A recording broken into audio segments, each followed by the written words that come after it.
Ternyata konsepsi tentang Allah itu dijelaskan dalam kitab Syirur Asrornya Syekh Abdul Qadir Zailani, Nurullah, Nur Muhammad, Nur Insan. Makanya syahadat itu Nur Insan menyaksikan Nurullah, Nur Iksan menyaksikan Nur Muhammad.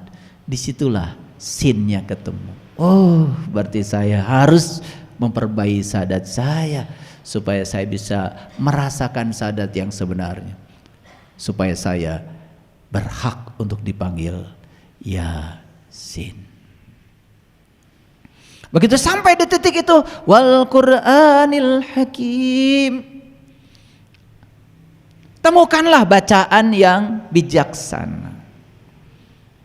Karena kita ini, otak kita ini sudah konsepnya udah begitu. Begitu dengar kata Quran, yang terpikir adalah itu. Padahal kalau kita lihat dari bahasa Arab, Quran itu dari qara ayaqra'u Qur'anan.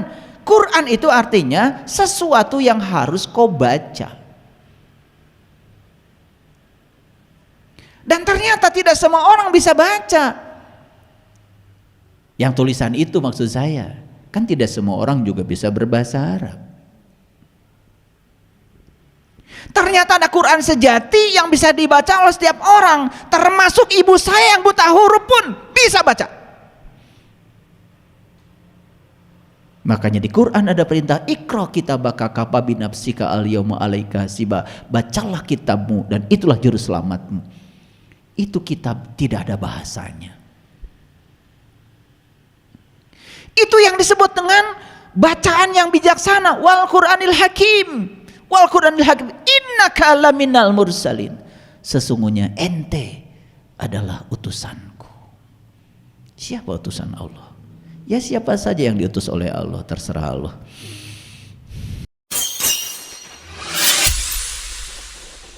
Sesungguhnya awal agama itu adalah makrifatullah, mengenal Allah.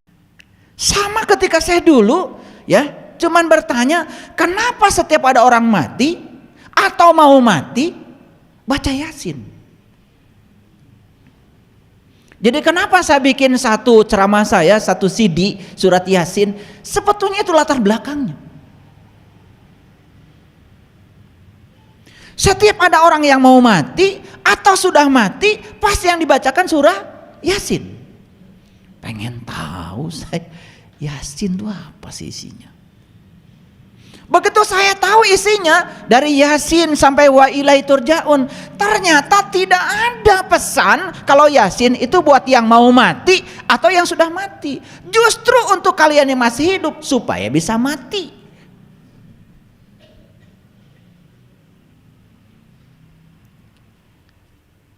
Jadi saya juga tuh dulu sama, kalau ada orang mati baca Yasin kayak kalian, sama.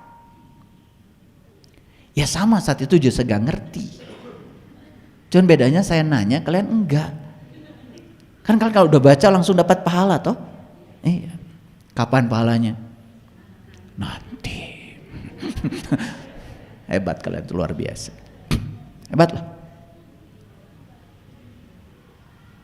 Ketika saya baca Yasin, wahai Sin, di situ saya diam. Siapa yang dihaikan ini dan siapa yang menghaikan? Di situ aja nggak lanjut saya. Saya baca surah Yasin itu terbata-bata, nggak lancar kayak kalian. Kalian kan baru 15 menit udah langsung selesai, betul nggak? Luar biasa. Saya baca baru Yasin, berhenti saya di situ. Otak saya mulai jalan. Yasin, wahai Sin. Kan ada pertanyaan bagi saya, siapa yang menghaikan dan siapa yang dihaikan, kan gitu. Gitu nggak kalian? Hebat kalian itu. Luar biasa memang. Makanya saya itu nggak secepat kalian belajar. Kalian langsung wa ilaihi turja'un. Saya lambat di situ. Lalu saya tanya lagi, kenapa iya itu titiknya 2 di bawah? Kenapa sin itu geriginya 3? Saya kan mulai nanya, nggak mungkin sekelas Nabi Muhammad nulis sesuatu sembarangan, nggak mungkin.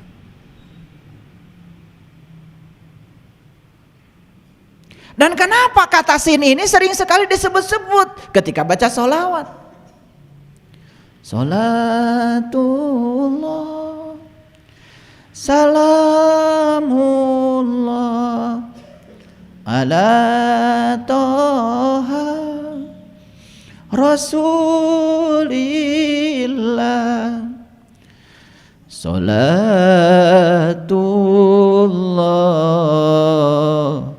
salamullah,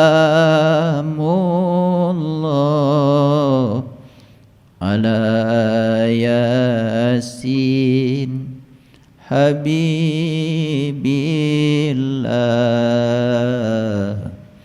ala yasin habibillah.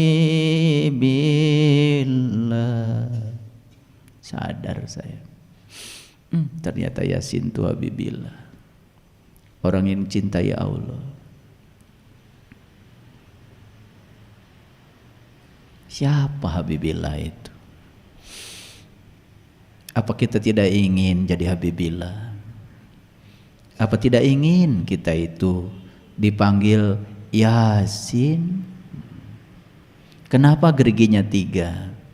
Ternyata di Quran surat Al-Maidah Allah jelaskan, laqad kafarul ladzina qalu innallaha salisu salasa. Kafirlah orang-orang yang mengatakan sesungguhnya Allah satu dari yang 3. Ternyata konsepsi tentang Allah itu dijelaskan dalam kitab Syirur Asrornya Syekh Abdul Qadir Zailani, Nurullah, Nur Muhammad, Nur Insan. Makanya syahadat itu Nur Insan menyaksikan Nurullah, Nur Iksan menyaksikan Nur Muhammad.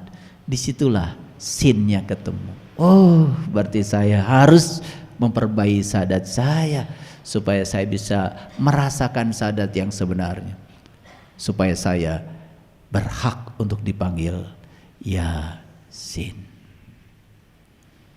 Begitu sampai di titik itu, wal Qur'anil Hakim,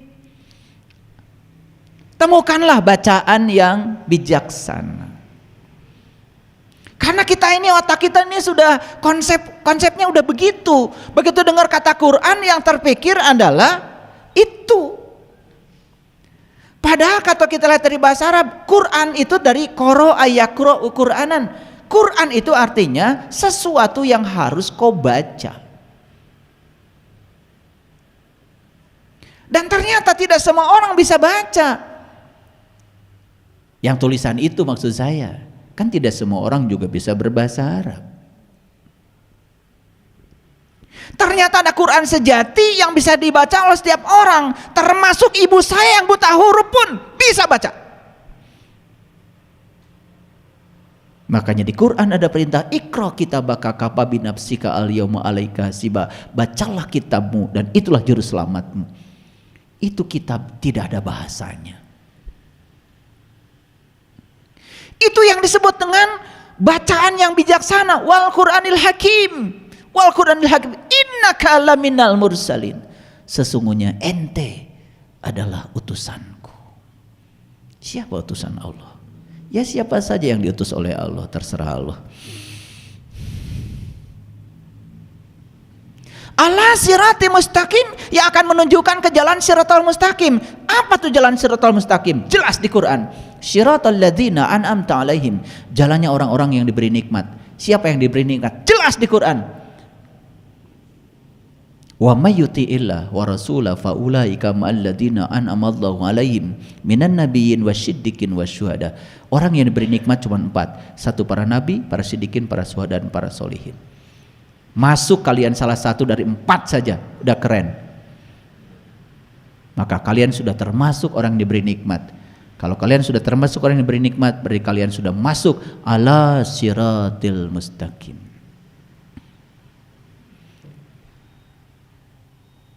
Sampai situ aja dulu Yasinnya, udah keren.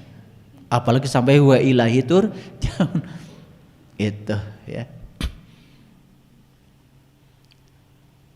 Jadi ternyata Yasin bukan untuk yang mati. Yasin itu untuk yang hidup supaya bisa mati dan kembali kepada alam asal.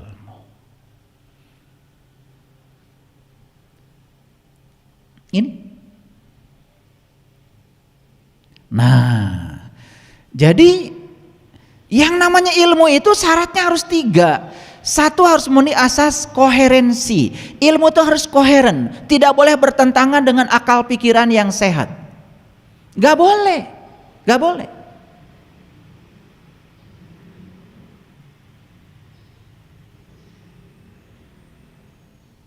Yang kedua, ilmu itu harus memenuhi asas korespondensi. Ilmu itu harus nyata dan bisa dibuktikan.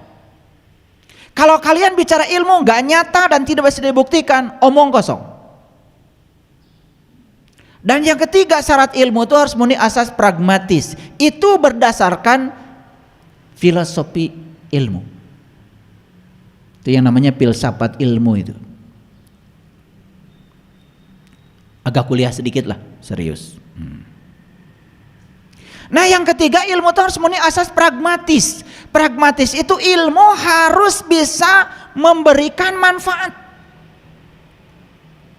Jadi satu, ilmu itu harus koheren, tidak boleh bertentangan.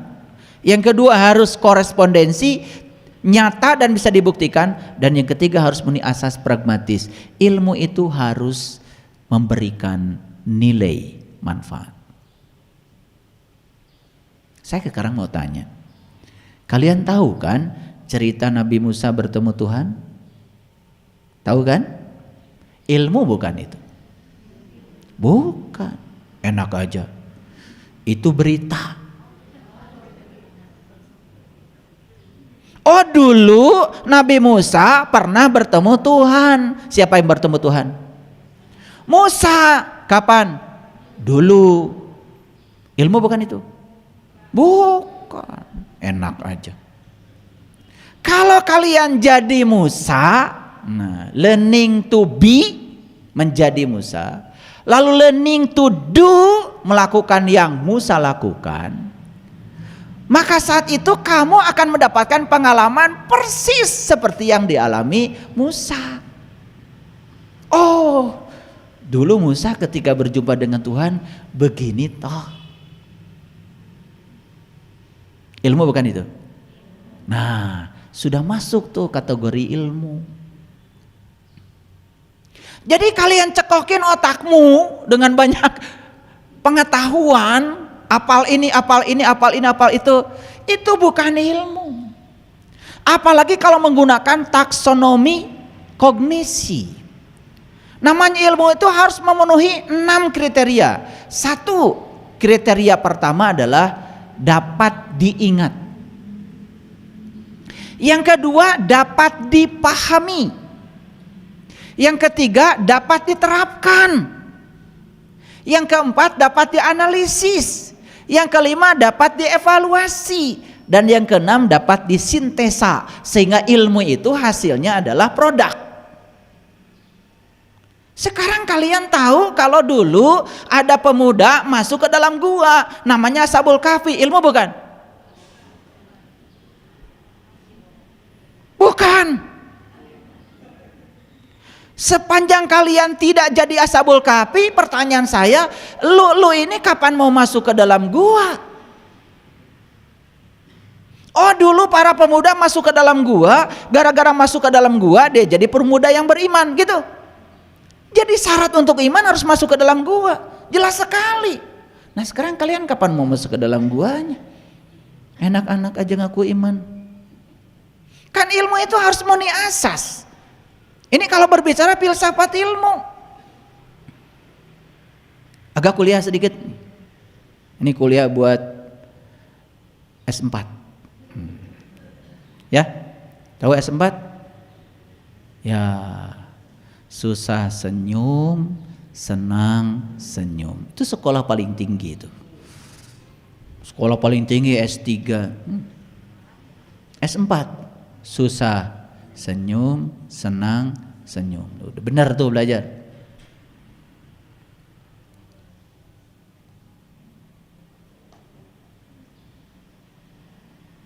Sekarang saya tanya kepada kalian. Oh, nanti bumi ini akan dihancurkan, namanya kiamat. Setelah dihancurkan, maka nanti ada hari kebangkitan. Semua dari kuburan akan sing para cenghul, bahasa Inggrisnya. Setelah itu dibariskan, betul, masuk alam hisab, gitu? Ya, disitulah ditimbang, betul? Ya, ini masuk surga, ini masuk neraka. Yang di surga selamanya di surga, yang di neraka selamanya di neraka. Ilmu bukan itu? Ilmu apa bukan? Cek, pakai asas koherensi. Masuk akal enggak? Apakah ada di Quran yang menyatakan Allah tuh maha penghancur sehingga dunia ini dihancurkan? Kan enggak ada. Yang ada tuh Allah itu maha pencipta. Bahkan saat dirusak oleh manusia, Allah perbaiki. Loh, kok kiamat jadi hancurnya alam semesta? Bukannya kamu suka bangkit tiap malam? Namanya qiyamul lail. Kenapa jadi tidak koheren dengan kiamat yang ini?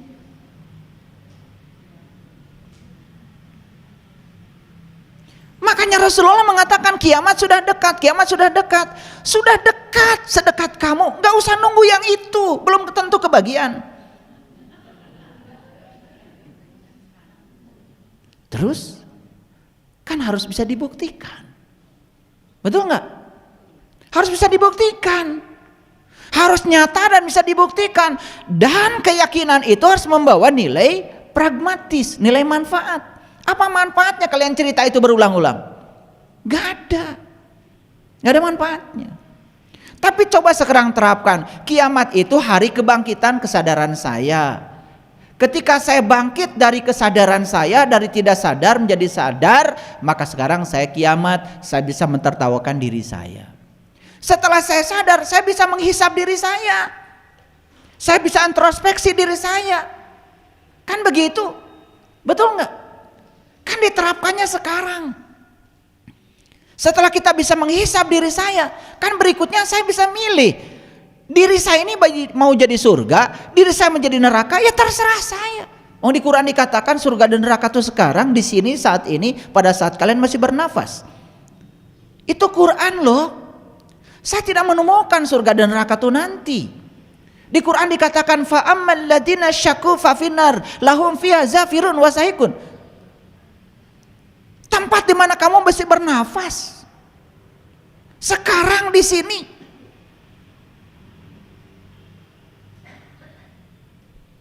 Kan kalau ditarik ke area itu jadi pragmatis. Koherensinya terpenuhi, korespondensinya terpenuhi, kemudian pragmatisnya terpenuhi. Dan saat kita di kesadaran itu, kita akan berbalik ke belakang. Kita akan berhasil mentertawakan diri kita sendiri. Itu tandanya kita sudah tumbuh.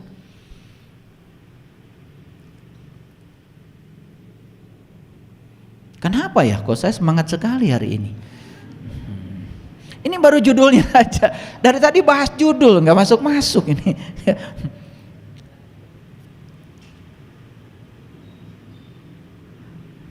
Oke.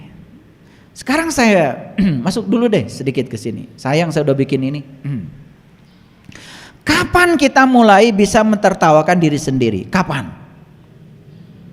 Yang pertama, saat kita tahu bahwa kita tidak tahu. Ulangi.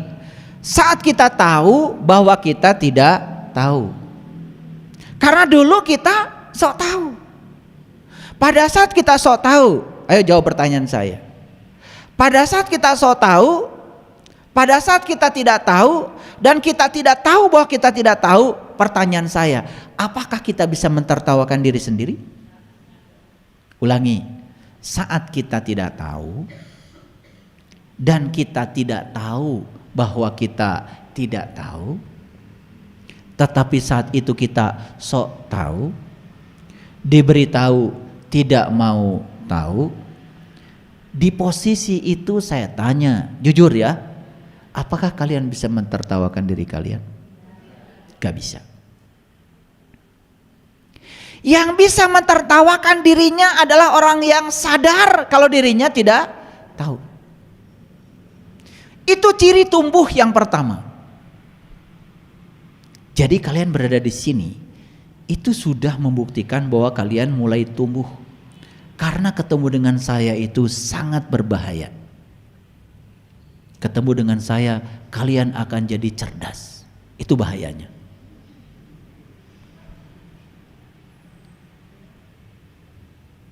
Jadi orang yang berani ketemu saya itu nekat. Karena bertemu saya akan jadi cerdas. Dan itu sangat berbahaya. Karena orang yang cerdas itu akan terasing di lingkungannya. Orang yang biasa-biasa akan dihormati.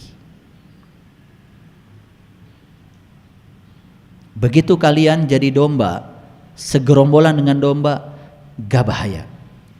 Tapi begitu kalian jadi singa dan sendiri, berbahaya. Oke? Makanya ketemu saya itu sangat berbahaya. 2. Saat kita menyadari kebodohan kita sendiri. Kan suka begini sambil nepuk kepala, bodoh saya. Atau gini, bodoh saya. Ada nggak gitu?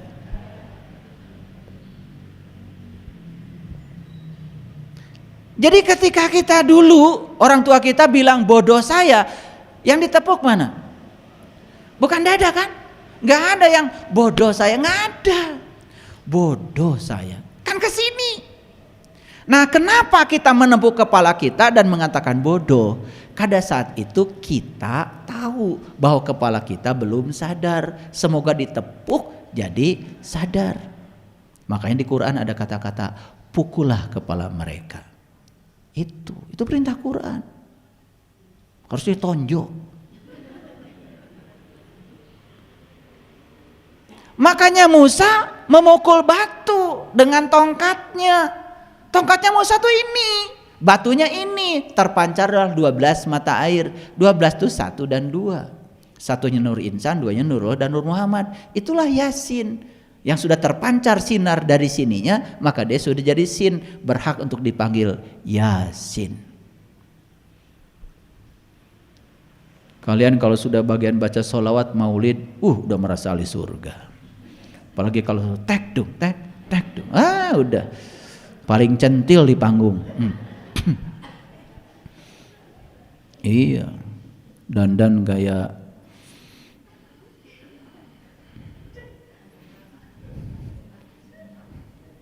merah-merah.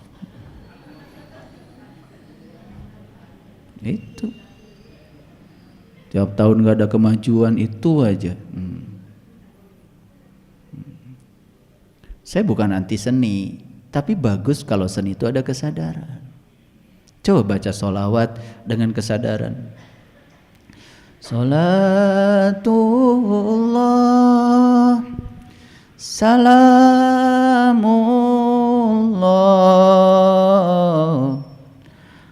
ala Taha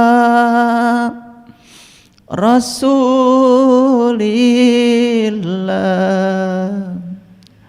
Salatullah,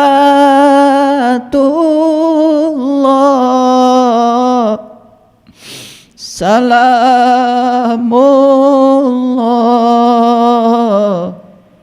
ala Yasin Habibillah,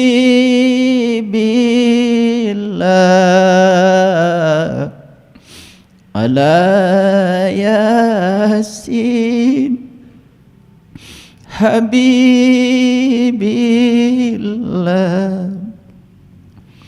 Tawassalna bibismillah wabil hadi Rasulillah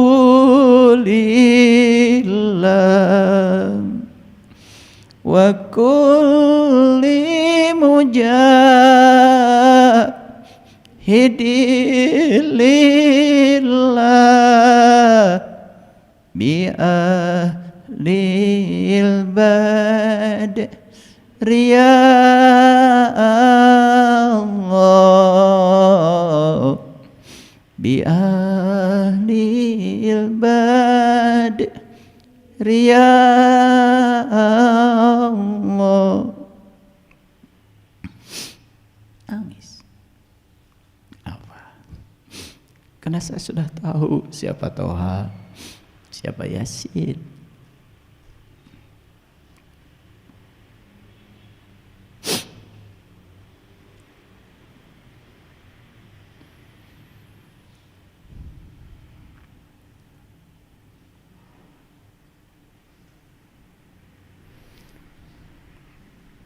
Jadi kalau semua itu dengan kesadaran, dengan penghayatan, ada energi di situ.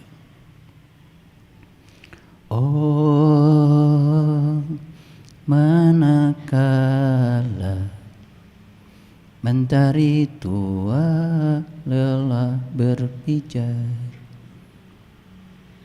Mentari tua lelah berpijar. Oh, manakala bulanan genit enggan tersenyum. Dalam dirimu tuh ada matahari, tapi lelah berpijar. Dalam dirimu tuh ada bulan, genit banget, cantik, tetapi enggan tersenyum. Ya? Berkerut-kerut, tiada berseri, tersendat-sendat merayap dalam kegelapan. Hitam kini, hitam nanti. Mau sampai kapan kamu hitam? Kini hitam, nanti hitam. Gelap kini, akankah berganti? Mau gak berganti? Dan kau lilin kecil, sanggupkah kau mengganti? Sanggupkah kau memberi seberkas cahaya? Dan kau lilin kecil, sanggupkah kau memberi? Sanggupkah kau berpijar? Ya. Mau gak memberi? Mau gak berpijar? Gak usah jadi matahari, kalian jadi lilin kecil aja yang bersinar. 1000 lilin di sekitarmu akan menyala. Tuh. Semua kalau dengan penghayatan dan mengerti, semua itu akan menimbulkan kesadaran. Betul nggak? Ya, udah, nanti karaokeannya teruskan. Saya pengen nyanyi ya hari ini. Spiritual itu ya kebahagiaan. Kalau pengen nyanyi, nyanyi aja. Selama ini kita terlalu banyak menahan. Betul nggak? Jaim. Saat kita menyadari kebodohan kita, disitulah kita bisa mentertawakan diri kita. Makanya kita akan menepuk kepala kita, bodoh saya. Kenapa kepalanya dipetuk? Karena kesadaran itu ada di kepala. Maka inilah yang disebut dengan sidra al-muntaha. Puncak kesadarannya manusia itu di sini. Dan selama ini kita dibohongi banyak orang yang mengatakan sidratul muntaha itu di sana, langit ke-7 katanya. Langitnya di sini, yang 7-nya di sini. Di sana tuh yang ada ruang kosong antar planet. Nggak ada langit. Emang langit kayak lapis. Saya mau tanya, pinter nggak kalian? Pilih A atau B. Hujan turun A dari langit, B dari awan. Dari mana? Dari awan. Coba naik pesawat. Pesawat itu selalu terbang di ketinggian di atas awan, makanya nggak kehujanan. Pesawat itu baru kehujanan kalau mau landing atau mau take off. Pernah naik pesawat kan? Ya perhatikan, Makanya di Quran banyak sekali, aku turunkan hujan dari langit. Nah yang kalian maksud langit, awan gitu? Itu enggak cerita hujan yang seperti kalian saksikan tiap hari, bukan hujan itu. Itu hujan maul hayat, hujan berkah. Ketika bumi ini sudah dihujani dari langit sini, nih sang langit. Kalau hujan dari langit itu sudah masuk ke sini, kalian akan tenang, tentram, damai, bahagia, suci, bersih, indah, mulia. Jadi bumi ini akan subur karena sudah dapat hujan dari langit. Nah hujan yang sehari-hari kalian saksikan itu bukan cerita hujan di Quran. Itu mah hujan dari awan. Karena belajar sains enggak, belajar agama enggak jelas. Iya. Besok-besok ada beli sorban. Itu masalahnya. Mulutnya sudah terbuka, sementara pikirannya masih tertutup. Tahu dikit sudah berani ngajak orang. Kan gitu masalahnya. Cerita padang masar, ntar dulu, lo kapan dari sana? Ibu bapak, padang masar itu di sana, terang benderang, matahari bersinar, tetapi tidak menyilaukan. Ntar dulu, kapan lu dari sana? Ini kan masalah, betul nggak? Tapi yang lucu itu, yang ngomong tidak merasa masalah, yang diomongin juga anteng.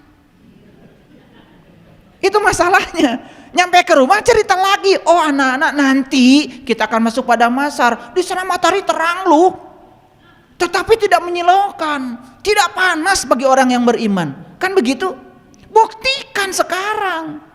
Padang masar itu bukan urusan nanti, urusan sekarang. Bisa dibuktikan? Bisa. Kita bisa menyaksikan matahari yang tidak menyilaukan itu. Kita bisa menyaksikan matahari yang tidak panas itu, menyengat jiwa kita di sini saat ini sekarang. Allahu nurus samawati wal ard, masalu nurihi kamishkatin fiha misbah, al misbahu fi jujaja, ajujajatu ka'annaha kaukab, duriqadu min sajarati mubarakah, zaitunati la syarqiyah wala gurbiyah, yakadu zaituha walau lam tamsasun nar, nurun ala nur, yahdillahu linuri mayasa. Itu padang masar. Pusat semesta bisa disaksikan di sini saat ini sekarang. Untuk mereka yang tahu ilmunya, tahu cara. Sehingga 3 kategori asas ilmu itu dipenuhi. Koheren, masuk akal, koresponden, dapat dibuktikan, pragmatis, dan memiliki nilai manfaat. Kapan? Di sini saat ini sekarang. Pernah sakit hati kalian? Pernah. Kelihatan dari wajahnya. Nah kalau saya tanya, sakit hati buatan siapa? Selama ini karena kita tidak sadar, sakit hati buatan orang. Karena orang menyakiti saya, kan begitu? Begitu kita sadar dengan kebodohan kita, loh ternyata sakit hati buatan saya. Karena saya ingin orang seperti yang saya mau. Ketika orang tidak seperti yang saya mau, saya sakit hati. Kan elu yang bikin sakit hati. Dari keinginanmu sendiri. Begitu sadar, kemudian napak kepala, duh bodoh saya. Mulai sekarang saya tidak mau keinginan apapun pada orang, biar saya tidak sakit hati. Karena sumber sakit hati adalah keinginan kita sendiri pada orang. Orang ingin seperti yang kita mau. Ketika orang tidak seperti yang kita mau, sakit hati. Kan sumber sakit hati kan lu juga. Paham? Pakai lu ya. Biar ada energinya.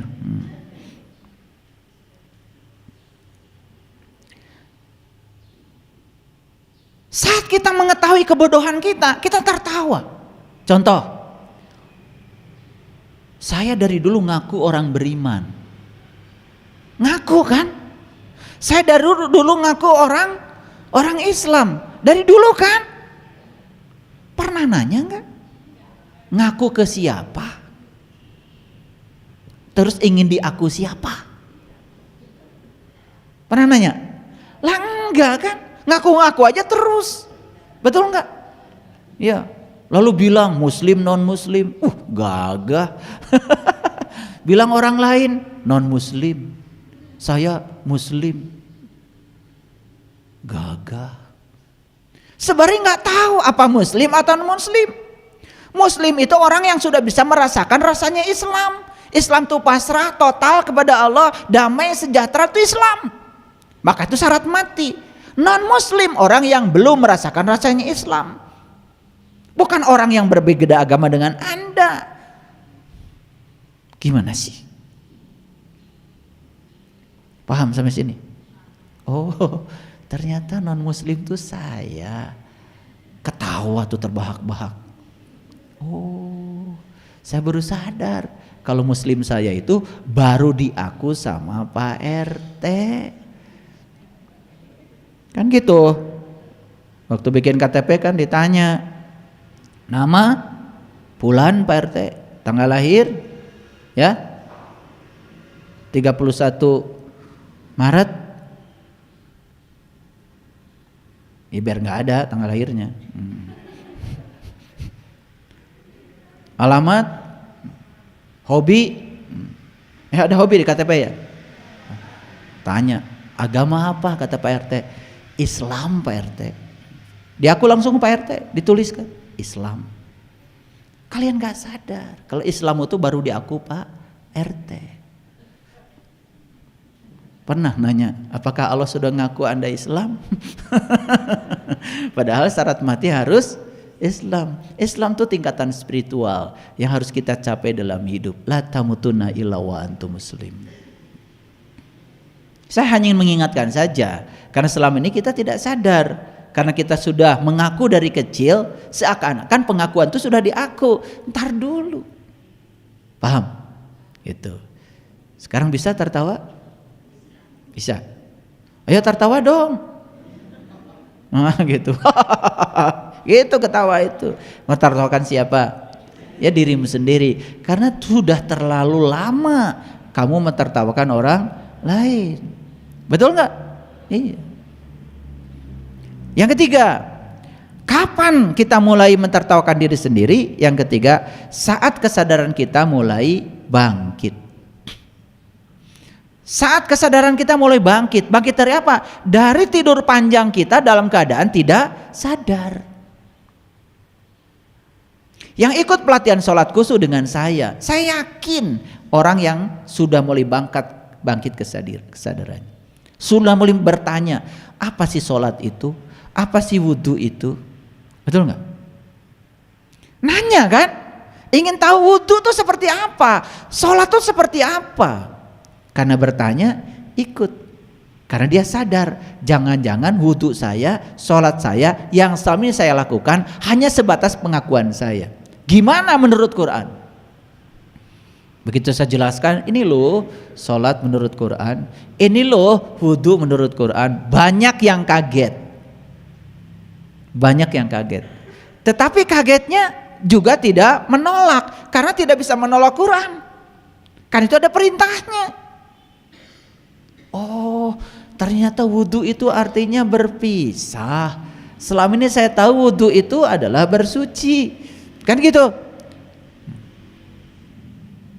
Begitu disadarkan, bangkit kesadarannya, baru bisa mentertawakan diri sendiri. Bertahun-tahun saya wudhu, bertahun-tahun saya sholat, ternyata kesadaran saya tidak meningkat. Kan begitu.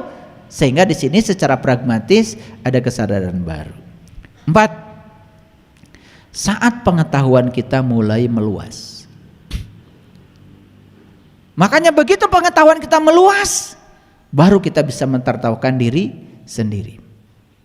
Saya dulu, wah namanya ceramah dari kecil, ceramah kemana-mana, ke kampung-kampung. Sampai waktu saya dulu KKN kuliah kerja nyata. Orang lain tuh KKN ya, minta bekal sama orang tua. Saya itu ngasih duit sama orang tua banyak. Iya. 1 truk itu yang namanya oleh-oleh, bingung saya bawanya. Karena setiap malam saya ceramah ke gunung-gunung itu, dibawa Pak RW, dibawa Pak RT, dibawa Pak Lurah. Pak Lurah yang bikin jadwal. Jadi sesekali Pak Lurah dengerin ceramah saya, katanya bagus, kata Pak Lurah saat itu. Saya ketawa sekarang. Saya saat itu cerita sholat, cerita syahadat, luar biasa saat itu, luar biasa. Bagus katanya ceramahnya, kata Pak Lurah. Makanya saya dibawa ke kampung-kampung itu, namanya amplop itu. Bayangkan mahasiswa, ya dibayar 50.000 saja. Tahun 88 udah mewah, betul enggak? 50.000. Belum ada uang 50.000 yang satu itu, ya yang 5.000-an banyak itu, tebal. Bahagia sekali itu. Jadi saya itu ya habis KKN tuh belikan TV sama ibu, ya TV yang pakai sorolok itu kan. Itu. Begitu sampai di kampung diputar itu semut semuanya. Dan sekampung orang bawa obor itu lihat TV saya, ya. Palisinya semut saja. Ya. Begitu ada yang ngalangkang aja sedikit bayangan, wah katanya Muhammad Ali. Itu orang di kampung, saking ingin nonton Muhammad Ali, begitu ngalangkang, padahal bukan siapa-siapa, Muhammad Ali katanya. Wah itu, udah sekampung cerita semua. Jadi saat itu saya juga sudah ceramah. Dan saat itu ceramah saya, mohon maaf, berbeda dengan sekarang. Saat itu saya ceramah dalam keadaan saya tidak sadar. Dan sekarang saya bisa mentertawakan diri saya saat itu. Dan sebenarnya saya ingin minta maaf sekarang itu ke kampung-kampung itu. Belum ada waktu. Ya, mau minta maaf, saya mau datang ke sana itu. Aduh. Tapi saya lupa lagi kampung mana saja yang sudah saya datangi waktu itu. Ya cerita surga, saya cerita neraka. Padahal saya juga nggak tahu surga neraka itu apa saat itu. Itu luar biasa. Jadi saya itu pernah nekat seperti itu. Dulu. Ya. Itulah. Jadi ketika pengetahuan meluas, maka kita bisa menertawakan diri sendiri. Yang kelima, saat kita bisa melihat Allah dengan cinta kasihnya pada hal yang kita benci. Jadi kemarin di pertemuan awal di kelas holistik, di camp holistik, kan di camp holistik itu jelas ya, yang datang ke sana orang sakit, yang ingin sembuh dari sakitnya. Di pertemuan pertama saya bicara begini, kenapa kalian bisa bertemu saya? Belum ada jawaban. Saya kasih pertanyaan lebih rinci lagi, bukankah kalian bertemu dengan saya karena kalian sakit? Mulai manggut-manggut. Ya katanya ayah. Dan kalau kalian tidak sakit, kalian gak ketemu saya bukan? Ya ayah. Apakah sakit itu kalian benci atau kalian harapkan kehadirannya? Benci ayah. Bukankah yang kalian benci yang membuat kalian ketemu saya? Mulai pada cemberut semua. Dipikir-pikir iya juga. Ya kan? Ya, akhirnya sampai sesi terakhir beliau mengatakan, ayah, kalau saya tidak cancer, kalau saya tidak sakit, kalau saya tidak stroke, saya nggak ketemu ayah. Dan sekarang saya melihat sakit yang diberikan Tuhan adalah cinta kasih Tuhan yang luar biasa bagi saya. Dan semua tertawa mentertawakan kebodohannya sendiri. Jadi ini saya tulis itu dari pengalaman kemarin, saya ngasih camp holistik. Dan begitu dia melihat sakit itu cinta kasih Tuhan, apa yang terjadi? Banyak kesaksian selama seminggu. Ada sahabat kita dari keyakinan lain mengatakan pada saya bertemu dengan Tuhan Yesus. Dan saya bertemu dengan Tuhan, saya merasakan Tuhan bicara kepada saya. Apa yang dibicarakan? Yang dibicarakan gini, dia mengalami kanker di paru-paru. Dan kanker di paru-parunya menyebabkan paru-parunya basah. Dan setiap berapa hari sekali harus disedot.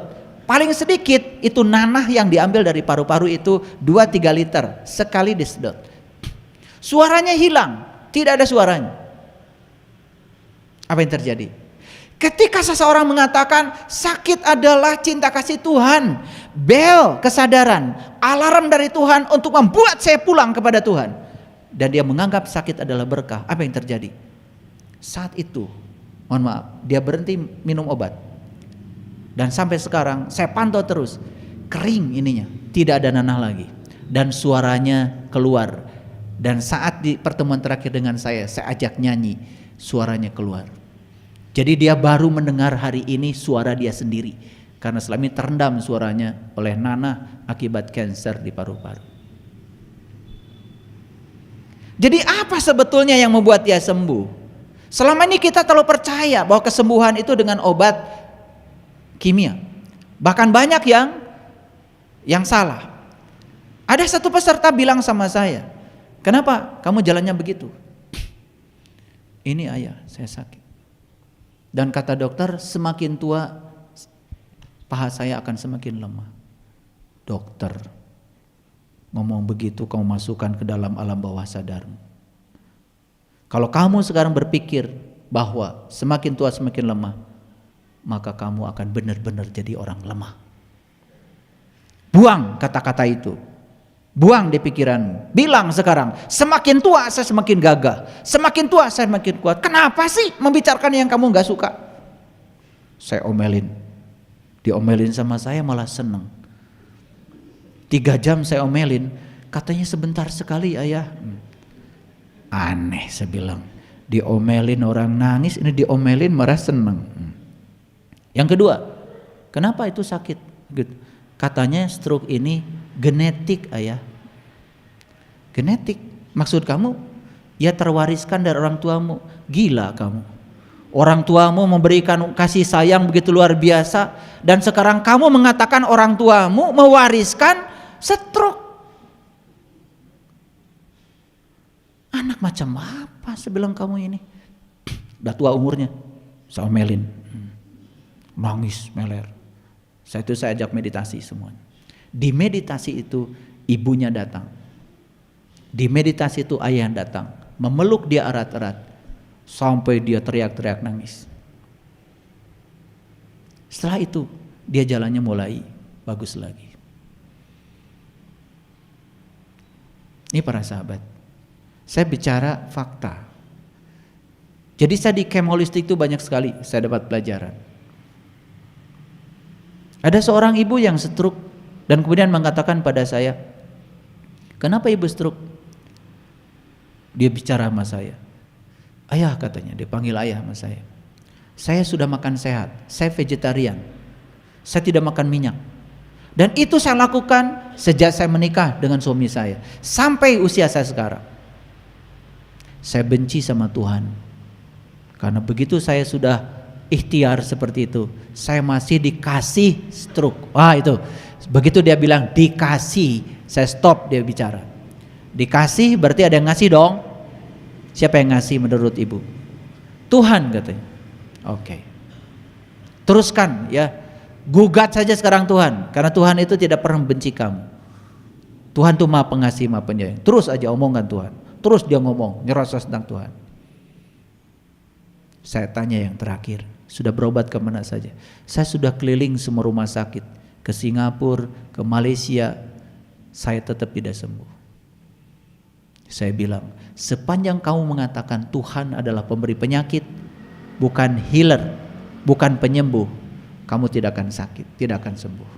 Kemanapun kau pergi. Saya bacakan Alkitab, saya bacakan Al-Quran, bahwa tidak ada satu pernyataan pun di kitab suci yang mengatakan Tuhan pemberi penyakit. Yang ada adalah Tuhan adalah penyembuh. Apa yang terjadi? Saat itu saya ajak meditasi. Kemudian dia minta maaf betul-betul sama Tuhan. Minta maaf sampai itu nangis. Tangannya yang tidak bisa diangkat saat itu bisa diangkat ke atas. Tuhan adalah healerku, Tuhan adalah penyembuhku. Sampai begini tangannya, pada tangannya nggak bisa diangkat. Hanya saat itu mengubah sudut pandang pada Tuhan, Tuhan mengubahnya. Apa yang terjadi dengan doa-doa kita selama ini? Dan kita itu ngomong kadang-kadang ngasal. Semoga Tuhan segera mencabut penyakit yang diberikan kepada kita. Kata Tuhan, gua disuruh sumber penyakit, habis gitu disuruh nyabut penyakitmu. Kata, emang gue pikirin, kata Tuhan. Kan kita kalau ngomong kan ngasal, betul nggak? semoga penyakitnya segera dicabut sama Tuhan. Siapa yang nanam, kata Tuhan? Kan itu sudah nuduh Tuhan, seakan Tuhan yang nanam dan Tuhan yang harus cabut. Lu yang nanam, sekarang gue yang harus cabut, kata Tuhan. Sudah memposisikan Tuhan seperti itu. Padahal di Quran dikatakan, fa iza maridtu fahuwa yasfin. Ketika kamu sakit, dialah yang akan menyembuhkan. Keren gak? Bisa tertawa sekarang? Kenapa kalian selama ini sulit sekali mentertawakan diri sendiri? Satu, menganggap kehidupan ini terlalu serius. Terlalu serius.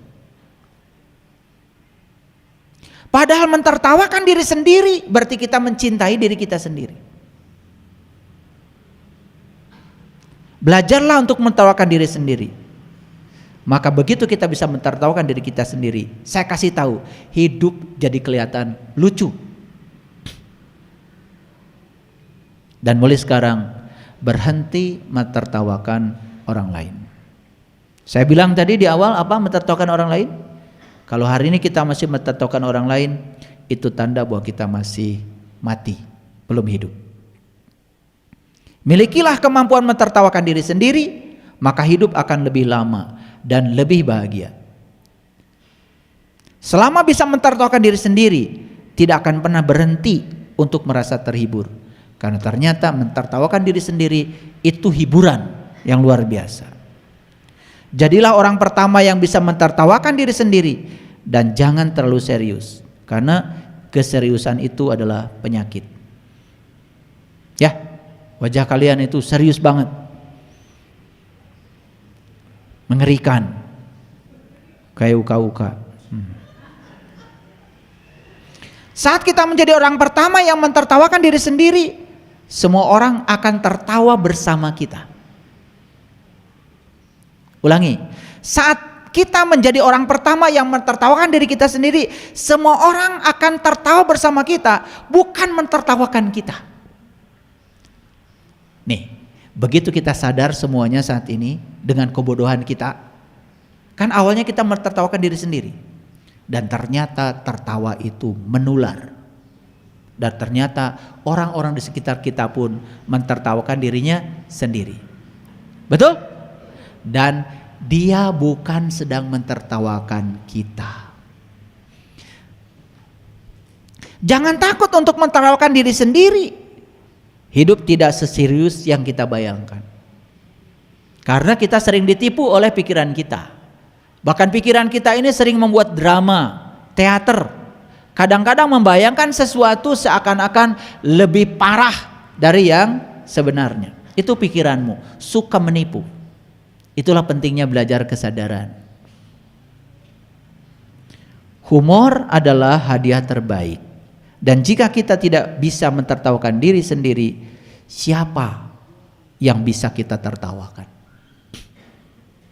Ulangi, siapa yang mau Anda tertawakan? Kalau Anda tidak mentertawakan diri Anda, siapa yang mau ditertawakan? Yang bodoh kamu, yang pengetahuan sempit kamu, yang marah kamu, yang baperan kamu, yang merasa paling hebat kamu, yang merasa paling suci kamu, yang merasa paling benar kamu, tiba-tiba kamu mentertawakan orang lain. Ya? Ya. Sangat mudah mentertawakan orang lain. Jauh lebih sulit mentertawakan diri kita sendiri. Tapi itu lebih bermanfaat. Itu meringankan hidup kita. Itu mencerahkan kehidupan orang lain. Itu membangun kepercayaan diri dan harga diri. Itu membuat kita disayangi oleh orang lain. Dan hidup ini terlalu singkat untuk dianggap terlalu serius. Saat kita bisa mentertawakan diri kita sendiri, maka kita akan bebas. Lihatlah ke dalam cermin dan tertawakan diri kita sendiri.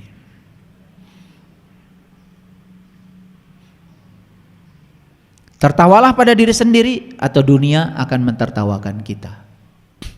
Pilihannya begitu. Mana? Mana yang ditertawakan dunia, mana yang ditertawakan oleh diri sendiri. Ya udah, pilih aja, seserian sorangan. Kita tumbuh pada hari di mana kita benar-benar bisa mentertawakan diri sendiri. Dan saya kasih catatan sekali lagi, kita akan tumbuh pada hari, tepat di hari itu kita bisa mentertawakan diri kita sendiri. Oh, ternyata penyakit buatan saya. Oh, ternyata semua yang saya alami hari ini, penderitaan saya mengundangnya. Oh, ternyata hidup itu tarik menarik. Tidak ada yang tertarik ke dalam kehidupan saya tanpa saya menariknya. Oh, ternyata like attracts like. Yang serupa ditarik yang serupa. Semua yang terjadi dalam kehidupan saya karena kecemasan saya. Semua yang terjadi dalam kehidupan saya karena pikiran saya. Begitu sadar di situ, tertawa. Karena selama ini kita mengira semua yang ada pada diri kita dikirim oleh orang lain. Jadi jika kita tidak mau ditertawakan, jadilah orang pertama yang mentertawakan diri sendiri. Ya, tertawalah dengan keras, seringlah tertawa, dan yang terpenting tertawakan diri sendiri. Maka di Bali ada meditasi tertawa dan ternyata menyembuhkan. Nanti kalau saya ajak meditasi tertawa sekarang kurang tepat, karena nanti orang bingung. Ya, nanti kalau saya bawa ke gunung kalian saya ajak tertawa, ya biar sehat. Karena habis tertawa wajah kalian keluar dopaminnya, endorfinnya, gak kayak sekarang, ya banyak adrenalin. Tertawakan diri sendiri karena akan menangis jika kita tidak melakukannya. Siapapun yang tidak sukses mentertawakan dirinya, siap-siap saja menangis. Jika ingin sesuatu dilakukan dengan baik, lakukan sendiri. Inilah mengapa kebanyakan orang mentertawakan lelucon mereka sendiri. Membuat kesalahan adalah manusiawi. Tersandung adalah hal biasa. Bisa mentertawakan diri sendiri adalah kedewasaan. Jadi orang yang sudah bisa mentertawakan dirinya sendiri itu sudah baligh, sudah dewasa. Yang suka mentertawakan orang lain masih kekanak-kanakan. Senang rasanya bisa mentertawakan diri sendiri dan masalah yang dihadapi dalam hidup. Rasa humor bisa menyelamatkan. Sekarang tertawakan semua masalah kita, karena dengan tertawa masalah bisa diatasi. Karena apa? Begitu kita mentertawakan masalah kita, maka kita akan sadar. Begitu sadar, kita di atas masalah, kita mengatasi masalah, masalah nggak ada lagi. Terlalu serius aja kita. Mobil ketabrak orang, manyun. Coba sadar, mobil kamu pakai, setiap apapun yang dipakai ya ada risikonya rusak. Daripada manyun lebih bagus tertawa saja, tenang aja, bawa ke bengkel sembuh. Ya, jika kamu bisa mentertawakan diri sendiri, ya, jika kita bisa mentertawakan diri kita sendiri, kita akan baik-baik saja. Jika kita membiarkan orang lain tertawa bersama kita, kita akan menjadi hebat. Jadi orang lain ajak tertawa bersama kita, jangan orang lain mentertawakan kita. Paham?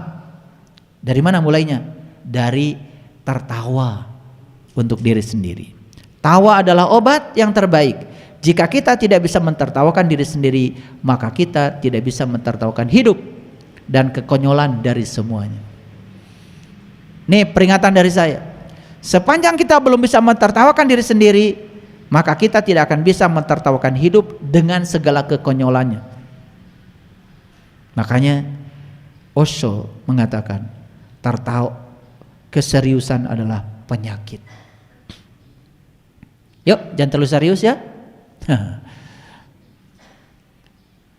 Yang belum bisa nyanyi, nyanyi. Yang belum bisa joget, joget. Kalian itu kaku sekali, ya. Ada musik cuman ujung kaki aja gini-gini. Aduh.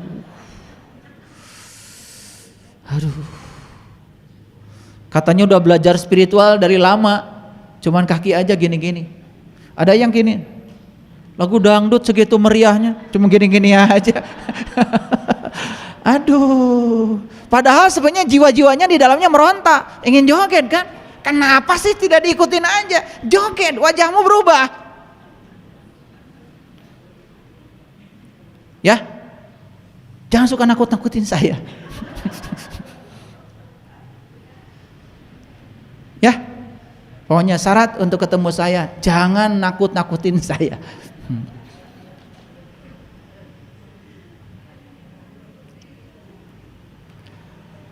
Apa manfaat mentertawakan diri sendiri? Ini agak saintifik nih sedikit. Mentertawakan diri Anda sendiri bekerja seperti efek psikoterapi yang bisa meningkatkan kesehatan mental secara keseluruhan. Ini riset. Karena saya ilmuwan, saya bicara hasil riset. Ini hasil riset nih. Ini teman-teman yang di psikolog membuat riset. Ini hasil risetnya. Ini saya baca dalam sebuah artikel. Mentertawakan diri Anda sendiri bekerja seperti efek psikoterapi yang bisa meningkatkan kesehatan mental secara keseluruhan. Para peneliti menganggap bahwa kesejahteraan psikologis merupakan indikator kebahagiaan, kepuasan hidup, dan optimisme tentang hidup. Maka itu, mertawakan diri sendiri dianggap baik untuk kesehatan mental. Gitu. Apakah perlu mentertawakan diri sendiri tertawanya keras? Ya, perlu. Ya, tertawa aja terbahak-bahak. Wah, dulu saya bodoh sekali ya. Dibodoh-bodohin mau aja. Betul? Diiming-imingi itu ini mau saja. Padahal yang ngiming-imingi juga belum tahu. Itu konyol banget ya. Lihat saya sekarang. 5 alasan pentingnya mentertawakan diri sendiri. 1, catat. Tertawa akan memberikan rasa lega dan rileks untuk pikiran. 2, ada kalanya gak perlu terlalu serius. Tertawa akan memicu rasa bahagia untuk diri sendiri. 3, bahkan ketika ekspektasi jauh dari realita, jangan lupa tertawa untuk menguatkan diri. Paham ya? Karena tidak semua ekspektasi kita sesuai dengan realita. Seri. Ya? Tertawa. Yakin itu yang terbaik bagi kita. Jangan terus ya diganggu oleh ego kita, pikiran palsu kita. 4, jangan menekan diri terlalu dalam. Ketika tertawa, kita bisa menemukan sedikit kewarasan yang tersisa. Jadi tertawa membuat seseorang masih menemukan kewarasan sesa.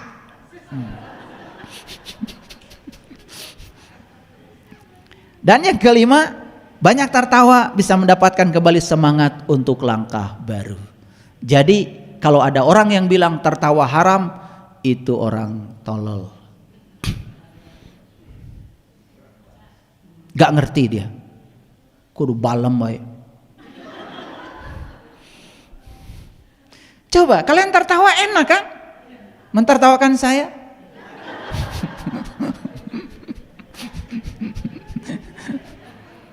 Ya. Jadi kalau kita nonton stand up comedy, ya, terpingkal-pingkal kan? Ya.